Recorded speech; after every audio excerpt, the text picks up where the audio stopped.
समझ में आया कि विधानसभा चुनाव होने के लिए मनीष कश्यप से टीआरपी हो रही थी। वाह मुखिया जी, अब ऐसे लोगों को कौन समझाए। मनीष कश्यप इतना नर्म कब से हो गए हैं? एकदम टाइट आवाज निकलता था। क्या लगता है कि पप्पू यादव के जो धमकी मिला था उससे डर तो नहीं? कैसा लगा जब पहली बार आप प्रधानमंत्री नरेंद्र मोदी से बोले, जिसके बारे में आप न्यूज बनाते थे, चर्चा करते थे, उनसे आमने सामने आप मिले, कैसा लगा? क्या इस बार जो है मनीष कश्यप का टिकट कंफर्म है? मोदी जी, जिसका बाप एक उसका बाप एक, और जिसका बाप दो उसका बाप दो। दोगला के पैदाइश हो यदि एकदम सही बोले पप्पू यादव जी। नरेंद्र मोदी जी दोगला है, उनका दूगो बात है, इसलिए दूगो बाप है। बताइए, देश के प्रधानमंत्री को इतना गंदा शब्द से पप्पू यादव बोल रहे हैं, जरा शर्म नहीं आ रहा है इनको कि क्या एक प्रधानमंत्री को, जो देश का मुखिया है, जो देश का मालिक है, उसको इतना गंदा गाली दे दिए। इन पर तो केस होना चाहिए। दोस्तों, पप्पू यादव ने फिर से बहुत बड़ी बात बोल दी है, और ना सिर्फ नरेंद्र मोदी जी को लेकर के, समझ कर चलिए कि वो हर किसी को बोल गए हैं कि जिसका दूगो बात होता है उसका दूगो बाप होता है। एक मतलब कि जो इंसान दूगो बात बोलेगा यानी उसका दूगो बाप होगा। कितना गंदा बात बोल गए हैं पप्पू यादव। सबसे पहली खबर हम आपको पप्पू यादव को लेकर के देंगे। वहीं जो दूसरी खबर है वो है हमारे विपिन सर मुखिया को लेकर के। विपिन सर मुखिया ने मनीष कश्यप को लेकर के एक बात कही है। क्या बात कही है वो हम आपको बताएंगे। और तीसरी जो सबसे बड़ी खबर है मनीष कश्यप जी को लेकर के है। मनीष कश्यप जी और नरेंद्र मोदी जी की मुलाकात हुई, उसके बाद एक पत्रकार महोदय ने पूछा मनीष कश्यप जी से कि नरेंद्र मोदी जी से मुलाकात हुआ तो कैसा लगा आपको, कैसा फील हुआ, क्या कहना चाहते हैं उस पर। तो मनीष कश्यप बताए हैं कि उनको कैसा लगा। और वहीं मनीष कश्यप जी से यह भी पूछा गया कि पहले आप बहुत उग्र होते थे, हर मुद्दे पे जोर से बोलते थे, चिल्ला के बोलते थे, गुस्से में बोलते थे, फायर हो जाते थे, अब आजकल नरम क्यों हो गए हैं? क्या आप पप्पू यादव से डर गए हैं? क्योंकि आपको याद होगा पप्पू यादव के लोगों ने धमकी दिया था जान से मारने की। तो क्या पप्पू यादव से डर गए हैं मनीष कश्यप? तो मनीष कश्यप जी जो है, जब सवाल पूछा गया तो मनीष कश्यप जी बोल गए कि जब तेजस्वी यादव जैसे गुंडा राज के युवराज से जब डरवे नहीं किए तो ये पप्पू यादव से डरने वाले हैं, ऐसा करके बहुत कुछ बोले हैं। तो तीसरी सबसे बड़ी खबर है मनीष कश्यप जी को लेकर। चलिए वीडियो को शुरू करते हैं। नमस्कार, मेरा नाम बिट्टू सिंह है। आप इस वीडियो को द बिट्टू सिंह पर देख रहे होंगे। चलिए वीडियो को शुरुआत करते हैं। सबसे पहले बात करते हैं पप्पू यादव को, पप्पू यादव के बारे में। झारखंड में चुनाव है, आपको मालूम है। चुनाव है वो बड़ी बात नहीं है, यहाँ लोग सिर्फ मोदी को गाली दे रहा है, गाली देते थक नहीं रहे हैं। लालू यादव जी जो है कल बोल दिए कोडरमा से कि क्या है फालतू आदमी, मोदी क्या फालतू है, फालतू है, मतलब मोदी फालतू है, ये लोग महान लोग हैं, देश का प्रधानमंत्री फालतू हो गया, जो भारत के इकोनॉमी को इतना आगे ले गया वो फालतू आदमी हो गया। चलिए हम क्या बोल रहे हैं। तो पप्पू यादव कहते हैं कि जिसका दूगो बात होता है उसका दूगो बाप होता है। ऐसे समझिए कि नरेंद्र मोदी जी बोले कि वो 4 करोड़ लोगों को रोजगार देंगे, 1 करोड़ लोगों को रोजगार देंगे, 10 करोड़ लोगों को रोजगार देंगे, वो 20,000 लोगों को भी नहीं दिए। इसका मतलब वो दूगो बात किए, इसलिए वो दूगो बाप के होगा। मतलब कितना गंदा गाली जो है पप्पू यादव ने दिया है नरेंद्र मोदी को। इस पर एक्शन लेना चाहिए कि नहीं? चलिए सबसे पहले सुनाते हैं, सुनिए पप्पू यादव को क्या बोले, सुनिए। 1 साल में 2 करोड़ नौकरी, आज तक 20,000 नौकरी मोदी ने नहीं दिया। 20,000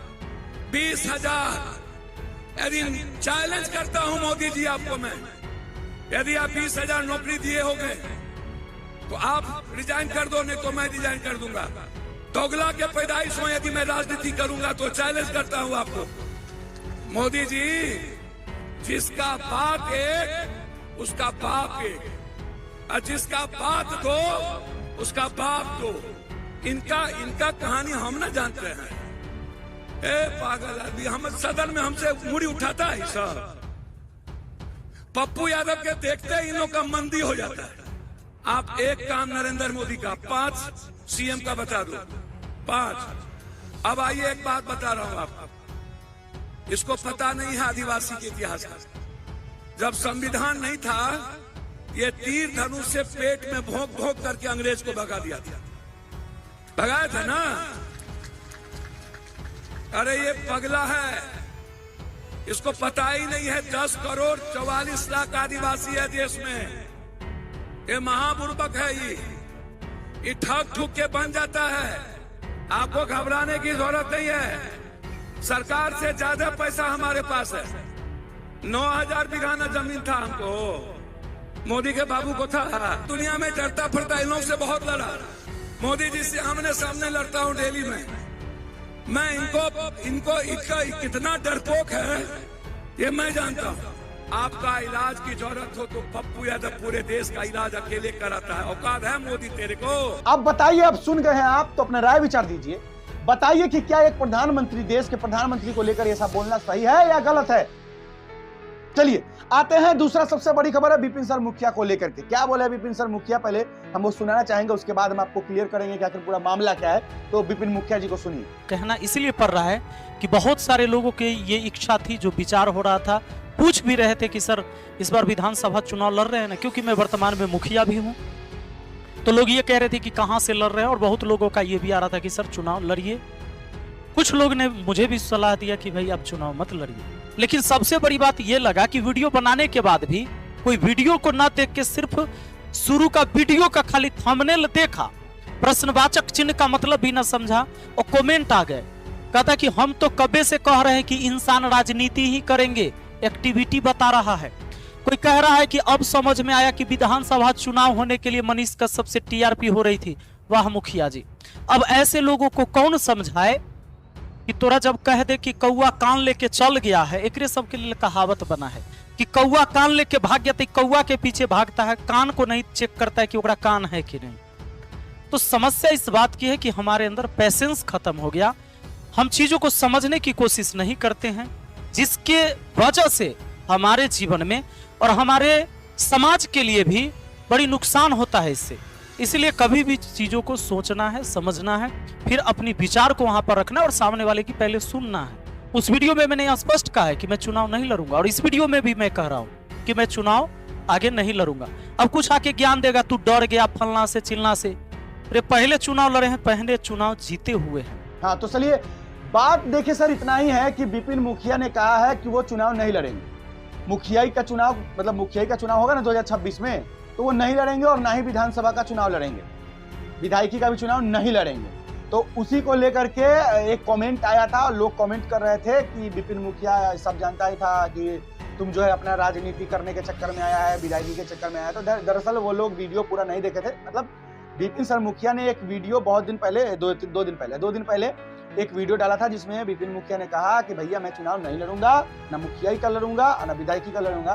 तो कुछ लोग जो है वीडियो बिना देखे हुए कमेंट कर दिए कि हमको तो पता ही था कि तुम चुनाव लड़ेगा, इसलिए मनीष कश्यप को टारगेट कर रहा है ये वो। तो उसी को लेकर के विपिन मुखिया ने कहा है, जो भी आपने कहा है वो तो सुन लीजिए। चलिए आते हैं मनीष कश्यप पर। सबसे बड़ी खबर है मनीष कश्यप को लेकर के। मनीष कश्यप से एक पत्रकार महोदय ने सवाल पूछा कि आप पहले एकदम गर्म होते थे, आजकल हो गए हैं एकदम नरम हो गए हैं, पहले एकदम खूब उग्र होकर बोलते थे, क्या पप्पू यादव के समर्थकों से डर गए हैं? पप्पू यादव के समर्थक ने आपको धमकी दिया था, क्या डर गए हैं? तो मनीष कश्यप ने क्या कहा, नरेंद्र मोदी से मुलाकात पर क्या कहा, और अगले साल जो चुनाव है वो कहां से लड़ेंगे, टिकट कंफर्म हुआ है कि नहीं बीजेपी से, क्या है पूरा बात जो मनीष कश्यप ने बताया है, हम आपको सुनाना चाहेंगे, तो जरा सुनिएगा। अच्छा, प्रधानमंत्री को रिसीव करने के लिए आप गए थे एयरपोर्ट, वहाँ पे क्या कुछ बात हुआ? देखिए बहुत सारी चीज़ें होता है, प्रधानमंत्री जी का बहुत सारा प्रोटोकॉल होता है, उसके बारे में मैं कुछ नहीं बोलना चाहता। आप नहीं बताना? नहीं, उसमें बहुत सारा प्रोटोकॉल होता है, वो हमारे देश के प्राइम मिनिस्टर हैं, तो उसके बारे में मैं कुछ नहीं बोलना चाहता हूँ कि वहाँ पे क्या हुआ क्या नहीं हुआ। बस मैं इतना ही कहूँगा, हमारे देश के यशस्वी प्रधानमंत्री के पास जो है एक बहुत बड़ा विजन है, देश को जो है दुनिया का सबसे शक्तिशाली राष्ट्र बनाने का और इकोनॉमी के मामले में सबसे आगे लेके जाने का बहुत बड़ा विजन है, और उनके नक्शे कदम पे जो है अगर हम सभी चलने का प्रयास करेंगे तो एक दिन जो है देश जो है बहुत आगे जाएगा। बहुत अच्छा, कैसा लगा जब पहली बार आप प्रधानमंत्री नरेंद्र मोदी से बोले, जिसके बारे में आप न्यूज़ बनाते थे, चर्चा करते थे, उनसे आमने सामने आप मिले, कैसा लगा? देखिए दिव्य पुरुष है, युग पुरुष हैं वो, और उनसे मिलने के बाद एक एनर्जी का संचार जो है मेरे अंदर भी हुआ, और मुझे लगा कि जब मोदी जी गुजरात के मुख्यमंत्री नहीं बने थे तो 52 साल तक कहाँ थे किसी को नहीं पता। 52 साल वो तपस्या किए, जो भी है वो कहने वाले बहुत सारे सवाल उठाते हैं, बहुत सारे जो जिनको कोई औकात नहीं है ना, वो भी मतलब कि मोदी जी को जो है सोशल मीडिया पे आके कुछ कुछ कभी कभी बोल देता है। उनकी संख्या बहुत लिमिटेड है, लेकिन बोलने के वो बोल देता है लोग। देखिए वो दिव्य पुरुष है, उनके चेहरे पे जो तेज है वो आप जब मिलेंगे तो आप भाषणों में या वीडियो के माध्यम से जो देखते हैं वो चीज़ें एहसास नहीं हो पाता है, लेकिन जब सामने आप मिलेंगे तो आपको पता चलेगा कि ये सच में जो है दिव्य पुरुष है। चुनाव को लेकर के क्या कुछ है? मनीष कश्यप इस बार जो है कहाँ से चुनाव लड़ सकते हैं? पार्टी जहाँ से बोलेगा, जैसे बोलेगा, जिस स्थिति में बोलेगा उस स्थिति में मैं वहाँ से चुनाव अच्छा, आपके चाहने वालों के लिए क्या कहिएगा? क्या इस बार जो है मनीष कश्यप का टिकट कंफर्म है? देखिए ये सारी चीज़ें जो है वो आप बाद में पूछे तो ज़्यादा अच्छा है। आज जो है आप छठ पूजा के बारे में मैं बोल रहा हूँ। देखिए वो तो पार्टी डिसाइड करेगा क्या करना है क्या नहीं करना है, तो वो उन सारे सवालों का जवाब जो है बाद में दे तो ज़्यादा अच्छा है। मनीष कश्यप इतना नर्म कब से हो गए हैं? एकदम टाइट आवाज निकलता था। क्या लगता है कि पप्पू यादव के जो धमकी मिला था उससे डर तो नहीं है? देखिए आपको वीडियो चलाना है इसलिए आप ये सब सवाल पूछ रहे हैं। हम किसी से डरते नहीं हैं, वो आपको पता है। जब पटना में खड़ा होके बिहार का सबसे बड़ा गुंडा राज का संस्थापक तेजस्वी और उनके पूरा कुनबा से, पूरा खानदाने से नहीं डराए हम। डराए क्या? नहीं डराए। आज छठ के अवसर पे का चिल्ला के का बोले हम आपको, ये चीजें है। चलिए, तो अगर आप पूरी बात सुन ली है मनीष कश्यप को भी लेकर के, तो जो भी आपका राय विचार होगा मनीष कश्यप जी को लेकर के कमेंट बॉक्स खुला है, अपना राय विचार दे दीजिएगा। तीनों खबरों को लेकर के जो अभी आपका राय विचार है वो भी लिख दीजिएगा। चलिए बस आज के लिए इतना ही, मुझे दीजिए इजाजत। आज के लिए इतना ही। जय हिंद।